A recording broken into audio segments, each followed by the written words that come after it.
There we go, yeah!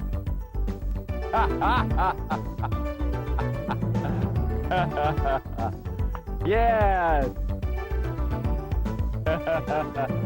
Lay it on the opposite side of the hook so that when you wrap the thread, the hair will be divided into two parts. Oh, deflying a fish. You're deflying a fish? Yes, she's been deflied. You could say something like, this will be the hairiest production you've ever seen. Oh, I got a fish. Water. 2 in a row here. First cast with this. Yeah. I love the 10-footer. Geez, that's great. Lay it this side of the hook. Make 2 wraps. Hold it in place and squeeze.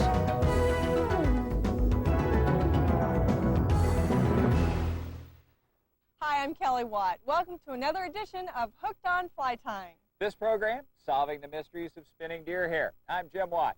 There's a wide variety of flies tied with deer hair that are effective on an equally large variety of fish. To guide us through the art of spinning deer hair, Chris Helm, expert fly tyer and instructor. What I hope to do today is give you a better understanding of the material, because there are so many varieties of hair available, and the proper techniques and tools to create effective and beautiful hair bugs, bass bugs, and other types of flies that will be effective in catching fish. In North America, there are 13 subspecies of white-tailed deer, and also 8 subspecies of mule deer. These various subspecies have a variety of different types of hairs available, but the problem that most tyers have is they end up with the wrong type of hair and therefore have a great deal of difficulty in making the hair do what they think it ought to do. So this morning, before we begin tying the flies, we'll work on and talk about the types of hair, which hair can be used for specific tying applications, and where to find this particular hair. I have a chart that will give you some idea of where the various subspecies of white-tailed deer live in North America. The deer which produces the best hair for spinning and stacking is the northern woodland white-tailed deer, which resides in this area that's outlined in red. From southern Canada to the Maritime provinces down to the Ohio River and over into the central states, Minnesota, right on the edge of the Dakotas. This hair is probably the best hair for spinning and stacking, and that includes elk, antelope, caribou, and other hairs that you commonly find in your local fly shop. The mule deer, in particular the Rocky Mountain mule deer, also provides very fine hair for spinning and stacking. And you'll notice on the chart it extends way up into northern Canada, northern Alberta, British Columbia, all the way down into New Mexico and Arizona, southern California. So this hair is readily available for those of you in particular who like to process your own materials. And the same is true with the northern woodland white-tailed deer. I have a chart also which outlines the skin of a deer and what hair can be found on various parts of the skin. The thing that is most important to remember is that no 2 deer are alike. Each individual is very much like a human being. They may look similar, but they are different. And that is true of their hair as well. The type of hair a particular animal will have has a lot to do with heredity, food, age, the sex of the deer, and the type of environment in which it lives.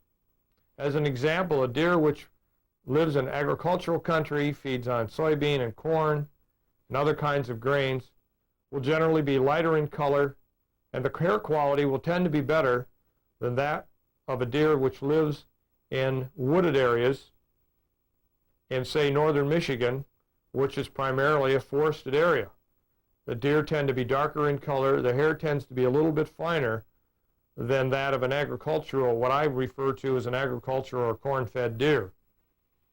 On this outline, you'll notice I have numbers and lines indicating certain areas of the hide which are for specific tying purposes. The best hair for spinning comes from the rump of the deer, which is number 4 on the chart. This is a relatively small area, right in front of the tail and maybe 10 to 15 inches on either side of the tail. The hair in the center of the skin, in the spinal cord area, is primarily a fine hair, which is excellent for wings and tails on dry flies. It is not good spinning hair. This hair also tends to be dark in color on most deer, although that can vary slightly from animal to animal. Number 3 is also good spinning hair. This is what we refer to as the body hair, and this covers a fairly large portion of the skin. Number 4 is the white belly hair, which of course can be dyed, is excellent for dyeing. And number 5 is the short hair just in the upper part of the legs. I generally do not use this hair because it tends not to be straight. Most of the time it's a little bit curved and it's more difficult to work with.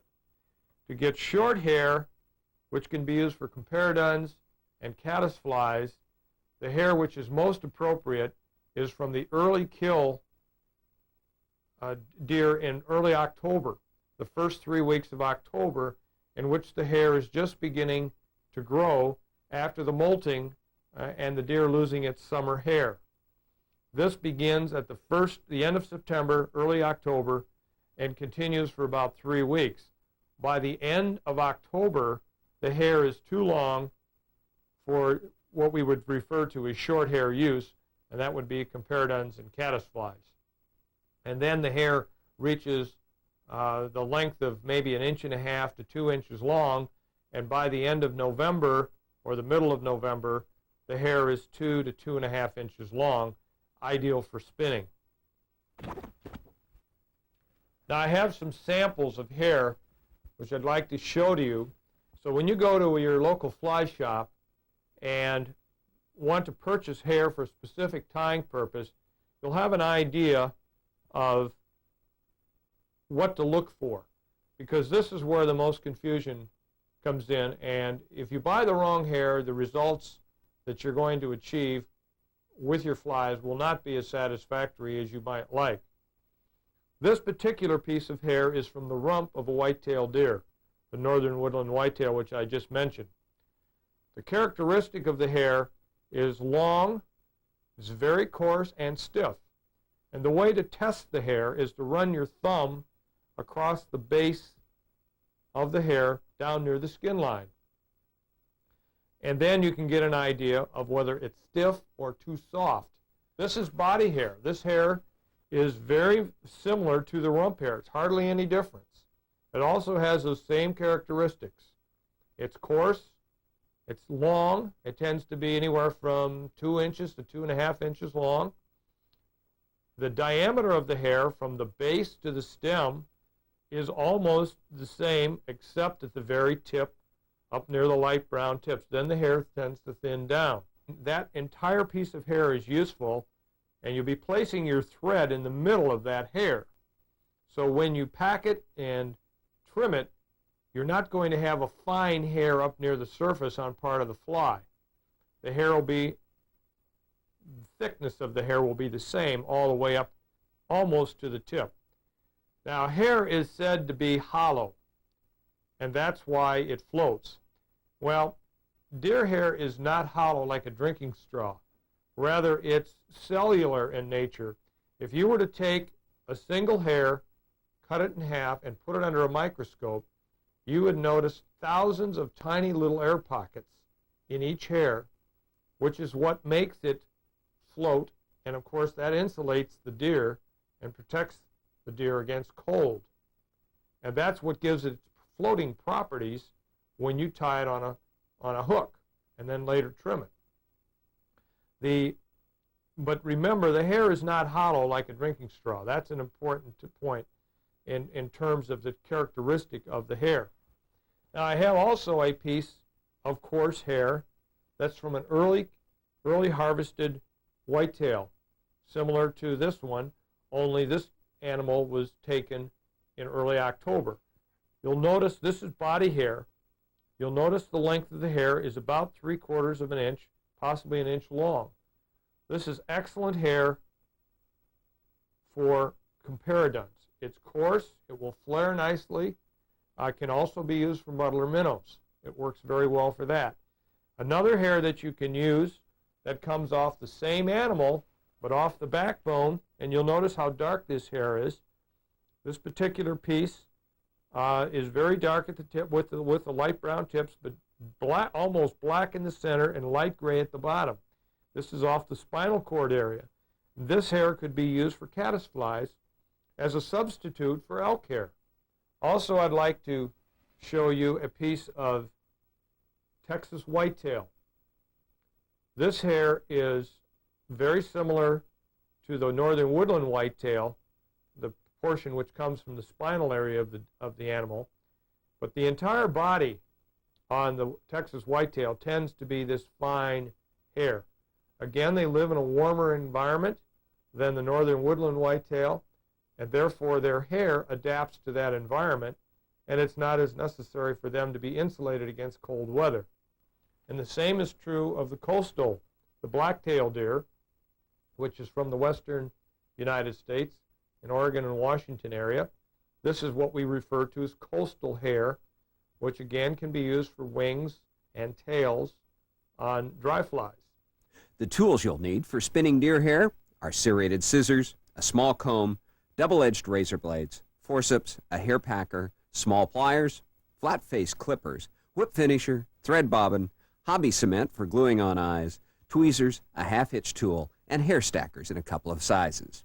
Recommended threads for spinning deer hair: Dynacord, flat wax nylon, A monocord, and B monocord. On this chart, I have some varieties of hooks that are available. And if you'll notice, they all have two things in common. One, they have a straight eye, and two, they have a wide gap. These are referred to as stinger hooks. And it's important to have a hook with a wide gap so that when you're tying hair and you're trimming below the shank, you're going to have some hair down here which cuts down on your gap area. And you need that, of course, for hooking the fish. This segment is brought to you by Dynaking Professional Tying Vise. Designed with professional fly tyers in mind, like Chris Helm, Dynaking vices feature the strongest jaws in the world that hold firmly hooks from size 22 to 5/0. The Dynaking Pro features a full 360-degree rotating head with 4 pivot positions, available either in pedestal or clamp models. Accessories include the vise extension arm to move the vise away from the table and give the tyer a wide range of height adjustment, swing arm bobbin hangers, the tyer's third hand, and one of our favorites for photography, the shadow plate. Dynaking offers a variety of models and accessories in many price ranges to meet your tying needs. Call Dynaking today to find out your nearest dealer at 707-894-5566 or send them a fax at 707-894-5990. Today I'm using a Partridge John Holden Sea Hook size 3/0 for this particular fly. You'll notice also it has a wide gap like the ones I showed you on the chart. Now, one thing that I'd like to do when I'm tying on a tail, say for a mouse, I may use a strip of ultra suede or leather, and for this particular fly I'm going to use marabou. I take a file and just briefly scuff up the back of the hook to make a rough finish, which helps the thread adhere a little bit better to the shank of the hook. And it doesn't really weaken the hook or damage the hook as far as its strength is concerned. Take the thread and put a small jam knot about 1/8 of an inch or slightly longer on the back, and I bend the tag over. Trim off the tag and take a small amount of crazy glue and put a drop of crazy glue, which again helps the durability of the fly. Now we're going to use marabou for the tail. I'm going to use 3 pieces of marabou. And if you take a look at these blood feathers, as they're referred to, they have a slight curvature to them. Take the curves and have them face each other in this fashion. So they're like this. Make sure that the tips are lined up evenly. Measure so that the marabou, which extends from the tying point to out the rear of the hook, is the same length as the entire shank of the hook. So I measure first, make sure that the tips are at the back of the bend, switch hands, decide where I want to place it right there, cut off what I'm not going to use. Now you'll note I can put a great deal of pressure with this thread. I'm going to place a few strands of Krynic flash material on either side of the marabou, about 3 strands doubled over, resulting in 6 strands. Lay the material alongside the hook. Put your thumb right on the material, right behind your tie-in point, and make a wrap over. Then double it back, which locks it in. Take another 3, 4, 5 strands of the same material and do it on the other side. Now we're going to start with the deer hair at this point, over those thread wraps, and work our way up to the front of the shank. This is a difficult step for some tyers, because when they try to spin the hair here, there's a tendency to put that on and then roll that material.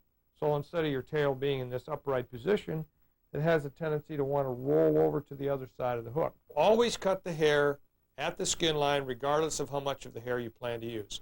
I take my scissors, reach in and grab a chunk about the size of a pencil, ordinary wooden pencil, when it's compressed, not when it's fluffed out. Take the comb, run the comb through it, get all that. You can see the hair, the underfur flying out of there. I trim the tips because I don't need the tips, and let them fall into my waist roll. I have a piece there approximately 1 inch long.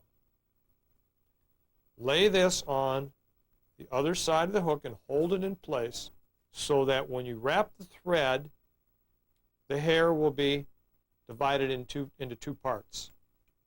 So I make 2 wraps of thread around and hold the hair. Don't let it roll. Don't let it spin. And just pull on it. It'll stay on that side.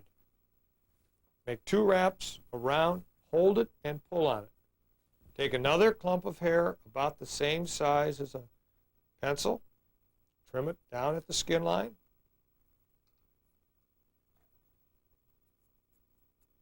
Comb out the underfur and the short hairs. And a little technique here that helps you. If you get some hairs that are longer than the major bunch that you have, just loosen your fingers slightly and tap it against the palm or the butt of your hand and even those hairs up. And I just switch real quick here and trim off. Again, trim those. Again, I have a piece about the same size as the previous one, 1 inch long. Take it and lay it over on this side of the hook. Make 2 wraps. Hold it in place and squeeze. And there I have my ball of hair all the way around the hook. You can see the hair is the same all the way around as though you had spun it on the hook. And that way you don't risk moving that tail or causing that tail to move. It's much easier to do it this way. Now, if you think that you don't have quite enough hair at some point, let's say on top here, you don't think there's quite enough hair there, all you need to do is take perhaps a half a clump, about half amount that you used before, comb it out, trim, just lay it, just open it up with your scissors, lay it in here, bring the scissors or bring the thread up and over, and pull down. Now you have a little more hair on top. It's a little fuller. You can do the same thing on the side or on the bottom just by merely turning the hook over. Now at this point I'm going to pull the hair back with my 3 fingers, my thumb, index, and middle finger of my left hand for those of you that are right-handed. Of course the opposite for the lefties. Pull this up in front and make a couple wraps. And then I put a half hitch just to secure that. Now, doesn't hurt at this point again to put a little dab of head cement in there. Use head cement liberally when you're tying these flies for durability. Now, I'm going to advance my thread about 5 turns. 1, 2, 3, 4, 5. And I'm going to go back 2 or 3 turns. 1, 2, 3. And I have established a thread base on which the next clump of hair will be spun. So I'm spinning over thread. I'm not spinning on the bare shank. Again, that adds to the durability factor of the fly. Take another clump of hair, about the size of a pencil. That one may be a little larger than the size of a pencil, but that's okay. I think we can get away with it. Trim off those tips again because we don't need the tips. Now this is a point where the tire has the most difficulty, because in spinning the second clump of hair, there's a tendency to grab the hairs that you've already placed on the hook with the thread, which inhibits the spinning process. So what I would suggest that you do is take your left hand, take the thumb, index, and middle finger and stroke that hair back so it's standing straight. Take your right hand, lay the hair on a 45-degree angle and grab it with your left hand, including the clump that's already on the hook. Now, you will have, when you do it in this fashion, you'll have a small notch or groove right here where there's no hair. And by keeping the bobbin thread close, the bobbin and thread close to the hook, you can bring your thread up and through there and not catch any of those hairs that you've already placed on the hook. I'm going to make 3 wraps of thread around that hair. Now this is one technique, and then I'll show you a second technique on the next clump that I place on. And just start to pull gradually. I'm going to do this very slowly. Pull gradually with the thread headed toward your stomach or your chest. And you'll notice the hair is beginning to flare. And I'm still holding it with my left hand. I'm going to start to release it. I'm going to try to do this as slowly as possible so you can see what happens and see how the hair will start to flare all the way around the hook. You can look at that. Now, you don't have to make any more thread wraps through that hair. That's sufficient. Pull the hair back again with your left hand, your 3 fingers. Bring the thread up from underneath and make 2 wraps. Place a half hitch. Now take the hair packer, and if you use the traditional tube type hair packers, which is nothing more than a ballpoint pen with the center removed, and now they're making out of aluminum and brass, you can still do the same thing. You may not get the hair quite as tight, but you can use the same technique. Just come in and pack that hair and place a lot of pressure on it. Pack it as tight as possible. And again, another dab of cement. Let it soak in. The next step is to put on rubber legs. This is a simple process. Just take a piece of rubber leg material. This happens to be round rubber. You can use the flat rubber as well. And a piece about 7 inches long. This is made by placing an overhand loop in this fashion, sliding it over the hook and drawing it up, bring it back, and place the material in your material holder on your vise. Placing the material in the material holder, which is attached to your vise. Make 2 wraps of thread in front and another half hitch. And then use the hair packer to compress that tight against the hair. And again, at this point, it doesn't hurt to put a little more head cement. Take the thread. Again, advance it about 5 wraps over the shank of the hook and back a couple 3 turns so that the thread is in the middle of the thread base that's been established on the hook shank. Now we're going to take another clump of hair about the size of a pencil, cutting again down at the skin, comb it out, removing the underfur, short hairs that might be in there, even it up, reach in, trim off the tips. Again, take 3 fingers of your left hand as we did before, stroke the hair back, lay the material in, bring the thread up and around. Now I'm making just 1 turn this time. And I'm going to draw the hair all the way around the hook with 1 and come through with a 2nd turn. Stroke it back. Make 2 wraps. Half hitch it.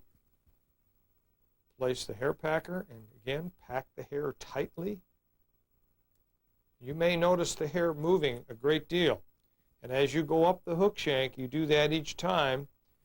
And by the time that you reach the eye of the hook, that hair will be extremely tight. And after you trim it, it'll be very dense, almost like cork. Now again, we're going to place some of this round rubber for the legs, the next set of legs. Overhand loop, this fashion. Draw it up, pull it back, place it in the material holder. Make again a couple wraps of thread, put a half hitch. The one thing about these flies, if they're properly made, they can be used over and over again. They're not easily destroyed. And if you fish them, make sure that you dry them out in the sunlight or out in the open air at the conclusion of your day of fishing. Do not place them in your box, a plastic box or your tackle box, and not give them any air. And if you dry them out, you can use them over and over again. Just treat them with some fly floatant or something like Scotch Guard. Any kind of water repellent material will work well. And these flies are usable again and again, unless you're catching very toothy fish that chew them up severely. Again, I'm going to advance my thread about 5 turns, come back to the middle about 3 turns. So again, my thread is in the midpoint of my thread base that I've established. Now this time, I'm going to put a different color on the bottom of the hook. And this is a technique that I'm frequently asked about. It shows how do you get the layering or the colors on the top and the bottom. This time I'm going to put some yellow hair on the bottom. I'm going to take again a piece about the size of a pencil trimming it again at the down at the skin line. Trim the tips off. And same technique as before. Lay it at a 45-degree angle. First taking your 3 fingers of your left hand, pulling the hair back. Lay it at a 45-degree angle. You have a little notch right here where there's plenty of room to bring your thread. Make 2 wraps of thread. They're right in the middle, and just push. I'm going to do this very slowly, but just push that whole clump of hair onto the bottom of the hook, like that. Now take your index finger or your middle finger of your left hand and pull that back as you pull the thread. Now, bring the thread up one more time and go through and secure it. Now, I have all the yellow hair on the bottom with the exception of a few little strands that you can trim out if they're incorrigible ones that don't want to cooperate. Now, I'm going to take a different color and place it on the top. And this time, I'll just use some green. We'll take some green, about the same size material, same amount of material. And whenever you stack deer hair in this fashion, we're using one color on the bottom and another color on the top. Make sure that the amount of hair that you use on the top equals the amount of hair on the bottom, even if you're using several colors. So for instance, if I put green and then red and then black, the total amount of hair I put on top of the hook should approximately equal the amount that I placed in the yellow hair on the bottom. Lay it right on top. Bring the thread up and over, just one wrap. And notice that the thread is in the middle of the hair, that you got an equal amount on each side of the thread. Place the thumb on top of the hair, and your index finger underneath, pull down. Let me put in another color just to give you an idea. I'll put a little bit of yellow. Now this time I'm going to use just a small amount of yellow because the green I have is almost equal to the yellow. So I'm just going to take just a few strands, maybe a dozen hairs or 15 hairs, and place it in the center of the green hair. Then I trim off the tips because I don't need the tips. Open it up and just lay it right over the center of the shank of the hook. Bring the thread up and over. Place your thumb right here and just pull down. Okay, now pull back. And sometimes you have to do this 4 or 5 times. Get the hair in position. Now this is critical. When you're using your 3 fingers, you're pulling back at the same time you're pulling down on the thread. You don't want to do all of the work with the thread and end up cutting the hair, which is very easy to do with this thread because it's so strong. And the same is true with flat wax nylon or monocord, heavier monocords. So just pull back with your fingers, down with your thread, and the amount of pressure I'm applying is probably equal to about 40% of the pressure necessary to cut the hair. Okay, now I'm going to do the same thing. Make a couple wraps in front, half hitch it. Come in with the hair packer and compress that hair as tight as you can, applying an equal amount of pressure with your left hand from behind. Now you can view that, you get an idea how you get the color separation. Okay, now we're going to repeat that. I'm going to put one more clump of hair, and we're going to put a different color on the bottom this time. We'll make this fly very colorful. We're going to put a little bit of red. I'm going to put a red section on the bottom, and then we'll put yellow and white on the top. Take some red hair, again a clump about the size of a pencil. Trim it down at the skin line. Comb it out. even up those butts a little bit. Trim the tips off.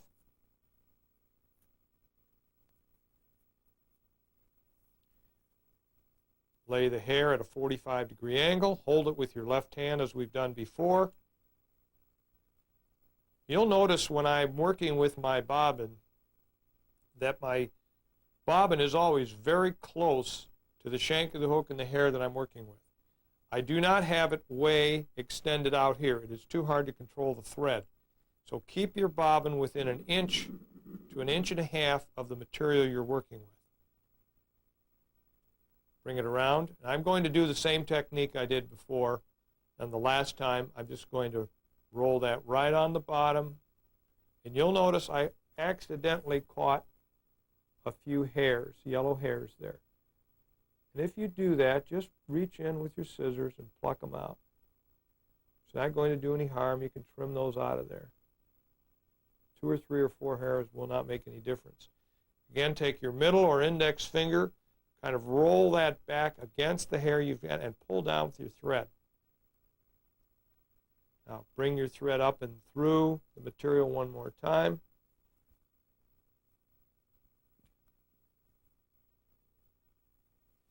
Like that. You'll notice again we've got red hair is all on the bottom of the hook, and it's 100% on the bottom, and the remainder again will be a different color. So this time we'll take some yellow. We'll take a clump of yellow, almost equal to the size of the clump I put on the bottom of red hair. Trim it off at the skin line. This hair does not have a lot of underfur as much as some of the others.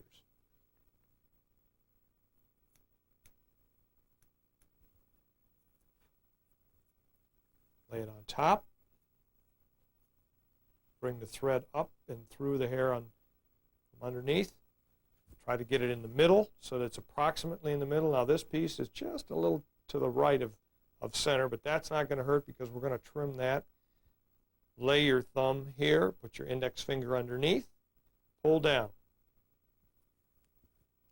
Now we'll take a little bit of white hair this time. Very small amount. Maybe a dozen or 15 hairs, 20 hairs perhaps. Trim it. Don't need to comb that piece out. There's not any underfur in there. Lay it right in the center. Bring it up and over. Now at this point, I'm just going to pull. I'm not going to put my thumb there. I'm just going to pull down. Watch the hair. See how the hair slowly. Now here's where you want to, so you don't pull it around to the side. Just take your index finger, rest it underneath the hook, and just snug it down. Now pull back on the yellow and the red, trying to keep them as separate as possible so they don't get into each other's territory. And here again, pull back and pull down with your thread. Make 2 wraps and then a half hitch. Some more head cement. Now the time for the third set of legs.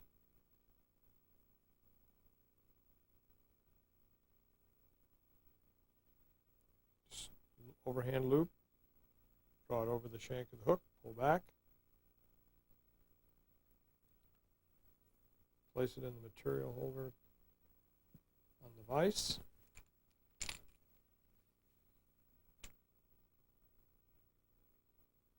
Make two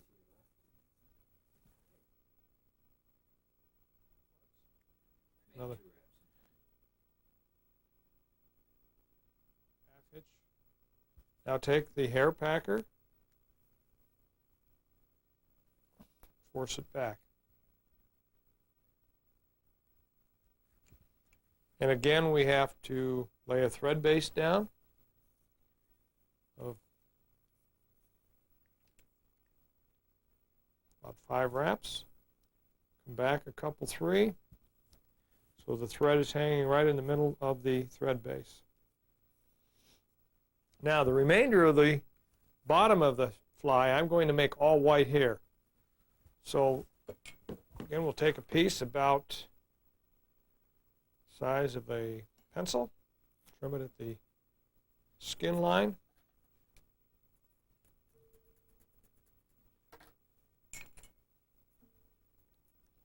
Bring the hair back with the 3 fingers. Again, lay the hair at a 45-degree angle. Bring the thread up.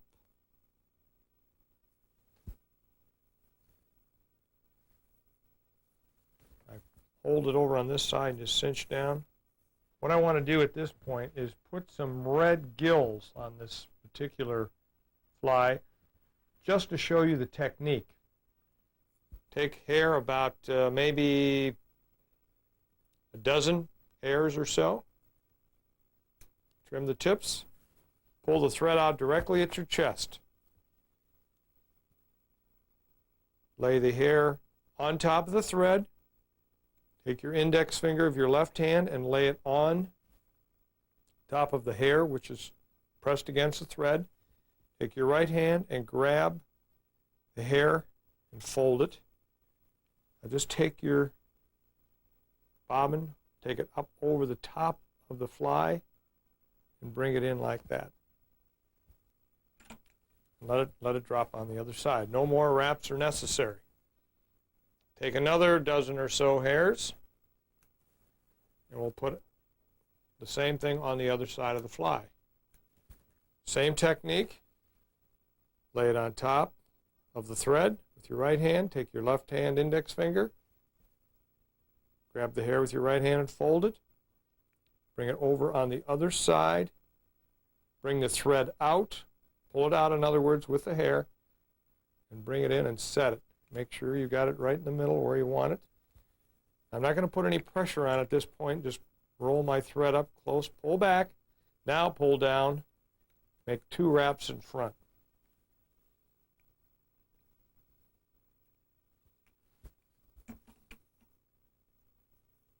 Pack the hair. You noticed how much that moves each time I put the hair packer on it. Compress it. Now you can see on each side I have these little red gills. Okay. Again, we'll to make about 4 or 5 wraps forward. Couple 3 back. Maybe a comment, these gills will become a lot more apparent when we trim them. The gills will become much more apparent, as will the other coloration in the fly when the fly is trimmed. It'll be more condensed. Okay, and I'm going to take another clump of hair about the size of a pencil.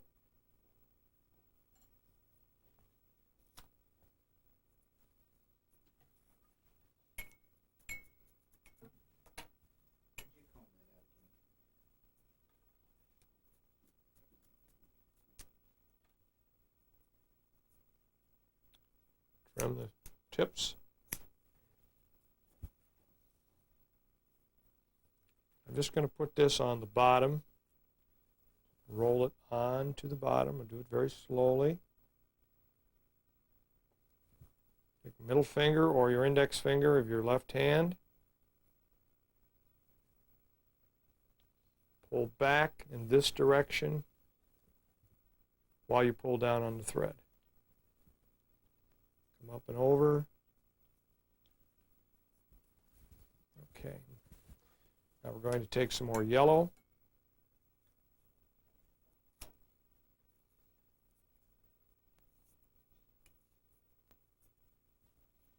Comb it out.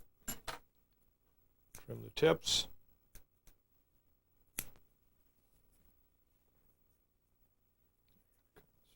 Strays there.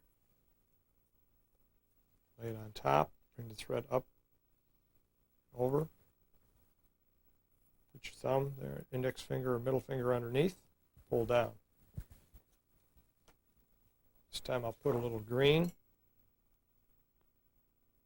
And then we'll put just a tinge of black to show you the, you can get a frog color this way by using yellow, green, and black, or yellow, olive, and black, and sometimes putting a little brown between the olive and the black. Just a very small amount, maybe 20 hairs.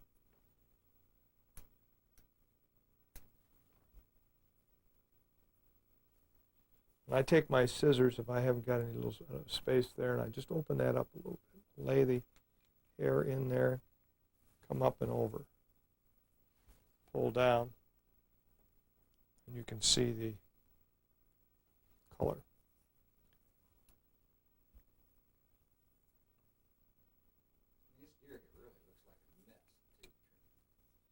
Yeah. Now, this deer hair looks like an explosion hit it until it's trimmed, and then it takes on a beautiful form and beautiful color.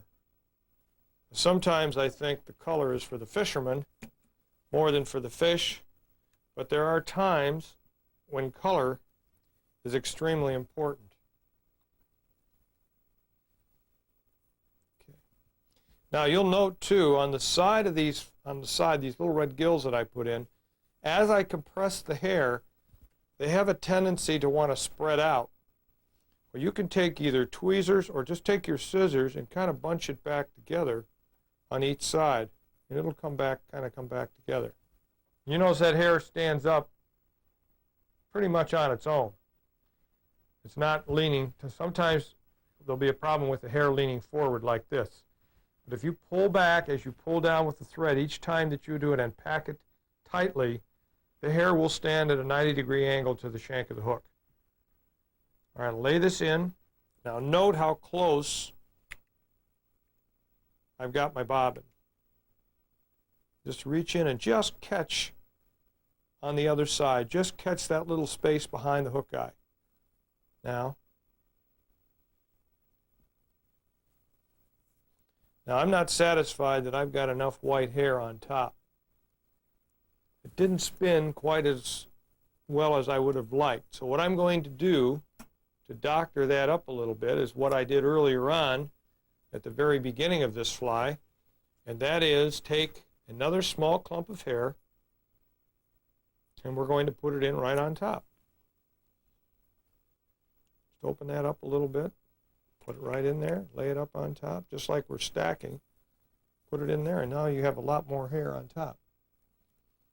So you can, if you make a mistake, and I do occasionally doing these, I don't do them just right, you can correct those errors without tearing the fly totally apart.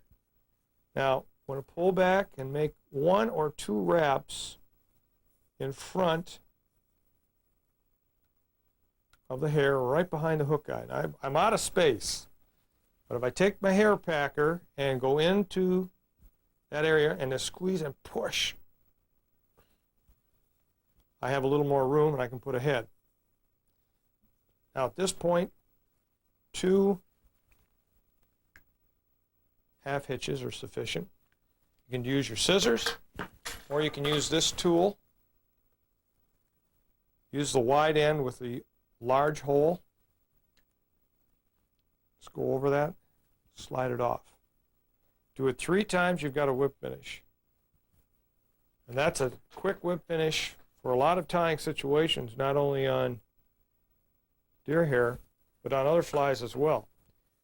Now, to finish off the fly, I want the head to be a different color. I'm going to make a white head on this, or you could make it red or whatever color you like. Take a small piece of plastic bag. Fly tying material bag's fine.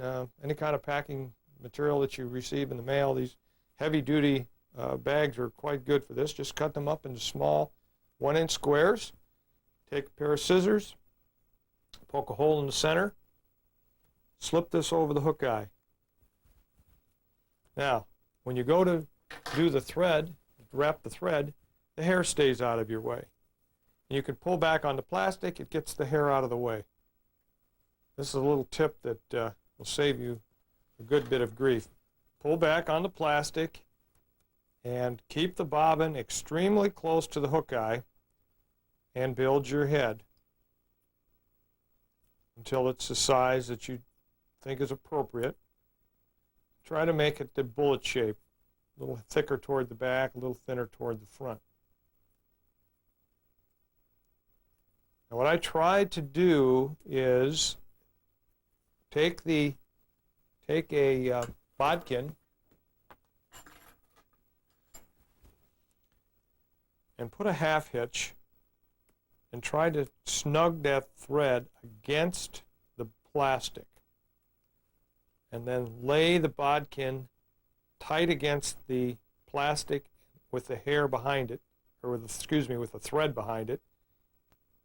Pull down. Now take the whip finish tool, and again, if you have whip finish by hand, you may do it by hand. That's perfectly okay.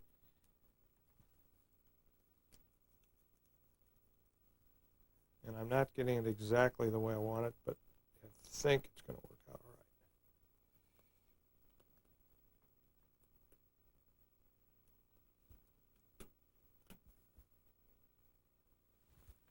Snug it up.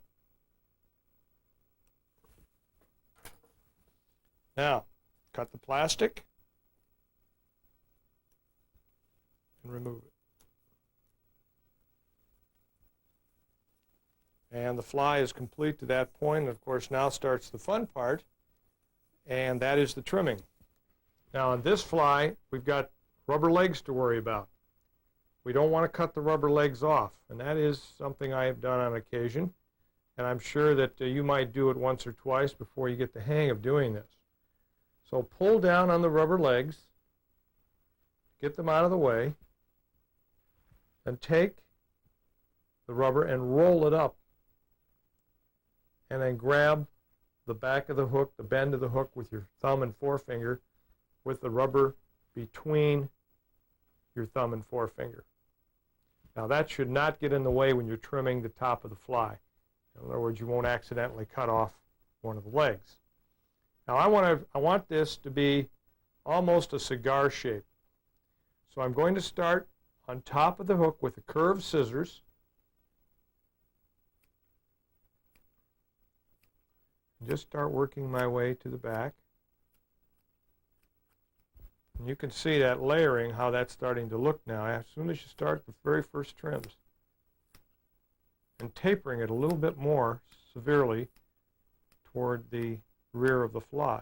The other point to keep in mind when you're building any kind of a hair fly of this style is that if you trim the hair flat on the bottom, as close to the shank as you can, you may have a top-heavy fly. And when you throw it on the water, it'll flip over, and the hook will ride this way instead of riding in its normal position right side up with the deer hair on the top. It may do it the first couple times, but after that hair gets wet, the weight of the hair is heavier than the bend of the hook, and it therefore will flip over and ride in the water this way. So it's important to keep a certain amount of hair below the fly, below the shank of the hook, because that keeps it in balance. All right, now I'm going to take the fly and put it back in the vise. Grab 3 rubber legs on the far side and pull them down out of the way. Now start trimming on this side.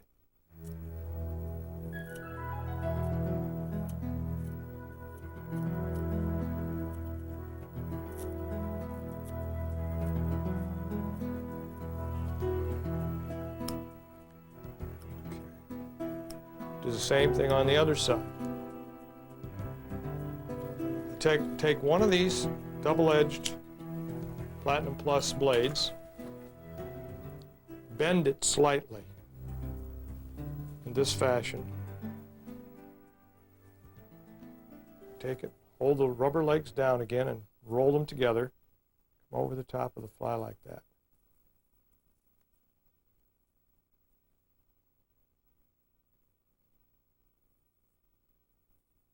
Makes a very, very smooth body. Now you can see how those colors, markings become very distinct.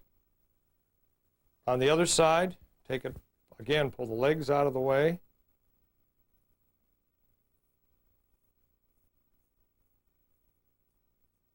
taper it. Again, the shape is up to you. Whatever style or shape you're looking for, get different action. This fly is what we would describe as a slider. It'll slide along the top of the water rather than dive or pop like some of the other hair-type bugs do. I chose this pattern primarily because of the fact that I could use all of the techniques in one fly. You can tie your own style of fly and select the techniques that I've shown you in this video and design your own flies for your specific fishing needs. Now what I'm going to do is take one of these eyes with a little plastic stem, and here's where this tool comes in handy. It'll cut flush to the back of the eye, and just cut that right off, and there's no stem remaining. It's actually flat with the back of the eye, and I'll do it again here. Okay, now I'll take my small curved scissors, and I'm going to decide where I want the eye. Normally I put the eye just so the bottom part is even with the shank of the hook. I'm just going to go in here and just trim.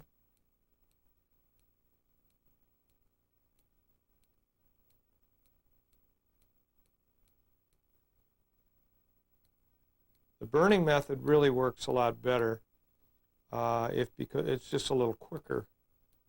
But if you don't have a burner, this method works just fine. It just takes you a little bit longer to do it. Now I'm going to use this Bond 527 multi-purpose cement for the eye placement. We'll kind of work it into the hair a little bit. And then take one of the eyes.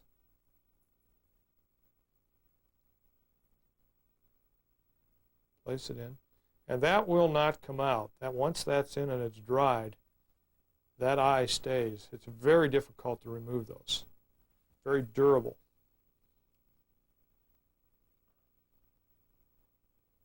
Work the cement into the hair.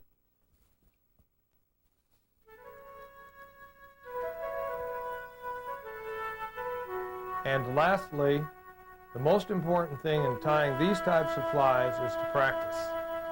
If you work at it, your skills will improve dramatically, following the techniques that I've demonstrated in this tape today. Good tying. A very special thanks to Chris Helm. His expertise in tying deer hair flies is a treasure for all of us. His company, Whitetail Fly Tying Supplies, has a comprehensive selection of deer hair. Plus, the hair packer he used in the show, the Brassy, is his own design and is also available from Whitetail Fly Tying Supplies. This program was taped on location at Gangler's Reindeer Lake Lodge, Canada. For more information on great fly fishing for pike, contact them at 800-23-LODGE.